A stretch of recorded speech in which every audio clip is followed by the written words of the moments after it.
ఏమిటి ఆయన గొప్పతనం, గరుత్మంతుడు గొప్పతనం? మాతృదినోత్సవం సందర్భంగా కూడా చెప్పుకోవలసిన మాట, నిరంతరము చెప్పుకోవలసిన మాట ఏమిటంటే, తల్లి కోసమే తాపత్రయపడ్డాడు. ఆయన తల్లి వినత, కశ్యప ప్రజాపతికి 2 భార్యలు, వినత, కద్రువ. వారిద్దరూ ఏదో సరదాకి పందెం వేసుకున్నారు. ఆ పందెంలో కద్రువ వినతని మోసగించింది, నిజంగా ఓడిపోలేదు. వినత చెప్పిందే నిజం. గుర్రం అంతా తెల్లగానే ఉంది, నల్లగా ఎక్కడా లేదు.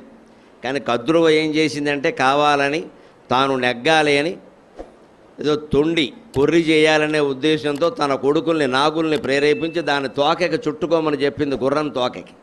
అందులో ప్రధానంగా కర్కోటకుడు అనేటువంటి పాము చుట్టుకున్నాడు, తల్లి చెప్పింది కదా అని చెప్పేసి. అలాగ చుట్టుకుంటే ఆ మర్నాడు చూస్తే, దూరం నుంచి చూస్తే తోక నల్లగా కనపడింది. అంతా తెల్లగా ఉంది, అంతా తెల్లగా ఉంది అని కద్రువ ఉన్నదేదో చెప్పింది వినత. కద్రువ అలా కాదు, తోకన అలాగా ఉంది. ఆవిడకు కూడా తెలుసు అంతా తెల్లగానే ఉందని. కానీ తెల్లారసరికి మార్చేద్దామనే దొంగ వ్యూహంతో చెప్పింది. సరే, ఆ రోజుల్లో కూడా దొంగ వ్యూహం ఫలించింది. ఏ యుగమైనా మనుషులే, ఏదైనా ఇబ్బంది. ఆ రకంగా దాస్యానికి గురి కావడం వల్ల వినత 100 ఏళ్ళు కద్రువ సంతానమైన పాములకి దాస్యం చేసింది.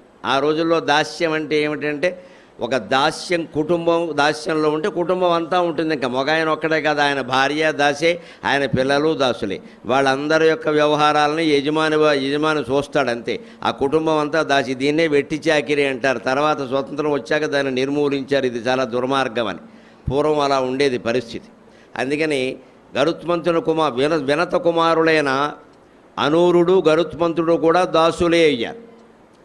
చివరికి గరుత్మంతుడు ఏం బాధపడాల్సి వచ్చింది అంటే, ఎంత బాధ సహించాల్సి వచ్చింది అంటే, ఈ నాగులు ఏం చేయమంటే అది చెయ్యాలి. మొత్తం వాళ్ళకి కావలసినవన్నీ చేయించుకున్నారు అక్కడ. ఈ భయంకరమైన దాస్యాన్ని భరించలేక గరుత్మంతుడు తల్లిని అడిగాడు, అమ్మ అసలు దీనికి కారణం ఏమిటి? ఏదైనా సమస్య వచ్చినప్పుడు ఇలా ఆలోచించాలి, డేలా పడిపోకూడదు ఊరికే.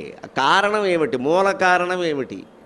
అప్పుడు వెంటనే వినతను అడిగాడు, ఏం చేస్తే నీ దాస్యం పోతుంది అంటే, నేనేం చెబుతానో వాళ్ళనే అడగరా అన్నారు. వాళ్ళనే అడిగాడు. అప్పుడు కద్రువ చెప్పింది, మా పిల్లలు మేము అంతా కూడా విషపురుగుల కింద పేరు పడ్డాం. అందుకని దేవతల దగ్గర ఉండేటువంటి అమృతాన్ని సేవించి మేము అమృతపుత్రులం కాదలుచుకున్నాం.